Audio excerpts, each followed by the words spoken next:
নমস্কার বন্ধুরা, কেমন আছো তোমরা সবাই? আশা করি তোমরা সবাই খুব ভালো আছো। আর হ্যাঁ, আমিও খুব ভালো আছি।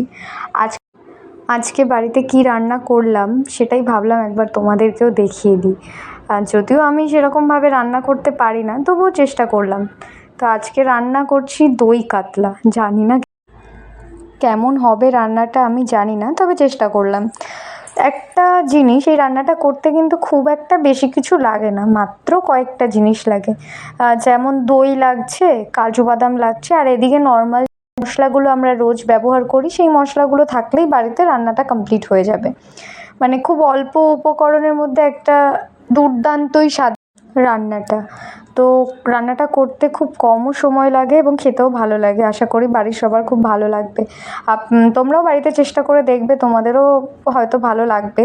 আমার খুব ভালো লেগেছে।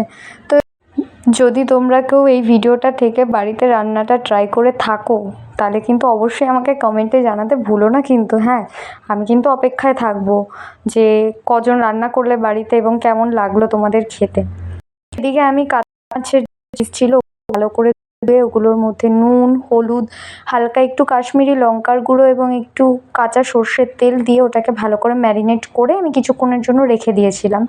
দেন কড়াই বসিয়ে দিয়ে কড়াই হালকা গরম হওয়ার পরে ওর ভিতরে আমি সর্ষের তেল দিয়ে মাছগুলোকে একটু হালকা আঁচে একটু লাল লাল করে ভেজে ওটাকে তুলে নিতে হবে। আমি তুলে রেখেছি।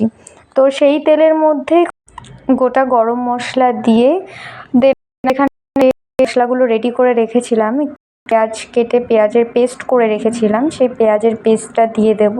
দেন পেঁয়াজের পেস্টটা দিয়ে কিছুক্ষণ নাড়াচাড়া করার পরে আমি আদা, রসুন, কাঁচা লঙ্কা একসাথে বেটে রেখেছি, তো সেই পেস্টটাও আমি একসাথেই দিয়ে দিলাম। দিয়ে কিছুক্ষণ ওটাকে একটু নেড়ে চেড়ে নিয়ে মশলাটাকে ভালোভাবে কষাতে হবে।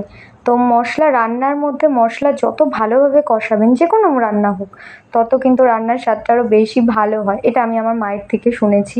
যাই হোক, তো এরপরে এর মধ্যে আমি একটু নুন দিয়ে দিলাম, পরিমাণ মতো নুনটা দিয়ে দিলাম। নুন দেওয়ার পরে একটু হলুদ গুঁড়ো দিয়ে দিলাম। হলুদ গুঁড়ো দেওয়ার পরে আমি এখানে একটু কালারটা আনার জন্য একটু কাশ্মীরি লঙ্কার গুঁড়ো দিয়েছিলাম, যাতে একটু কালারটা মানে ভালো লাগে দেখতে, একটু লাল লাল হয়। তো সেটা দিয়ে ভালো করে মশলা কষাতে হবে। মশলাটা ভালো করে কষানোর পরে ভালো করে মশলাটা কষিয়ে নেবেন। দেন আমি এখানে একটু টমেটো কুচি অ্যাড করেছিলাম।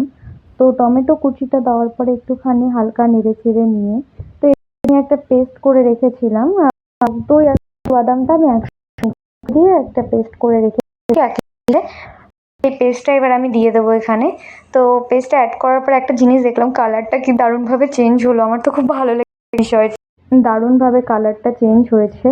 তো মশলাটা একটু হালকা করে নেড়ে চেড়ে নিয়ে এর মধ্যে হালকা একটু জল দেওয়ার পর ওটাকে ভালো করে কষিয়ে নিয়ে দেন এরপরে তোমরা যতটা পরিমাণ গ্রেভি রাখতে চাও, যতটা পরিমাণ জল দিতে চাও, ততটা পরিমাণ জল অ্যাড করে দেবে। তো আমি এখানে ভালো করে মশলাটাকে নেড়েই যাচ্ছি। তো এরপরে আমি পরিমাণ মতন এখানে জল অ্যাড করে দিলাম। জলটা যখন ফুটবে, মানে মশলাটার জলটা যখন ফুটে উঠবে, তখন এক এক করে মাছগুলো এখানে ছেড়ে দিতে হবে। তো আমিও সেটাই করেছি, মাছগুলো এক এক করে আমি ছেড়ে দিয়েছি। তো মাছগুলো ছেড়ে দেওয়ার পরে কিছুক্ষণ ঢাকা দিয়ে রাখবেন। বেশি না, ওই মোটামুটি 10-15 মিনিট মতো রাখলেই হয়ে যাবে।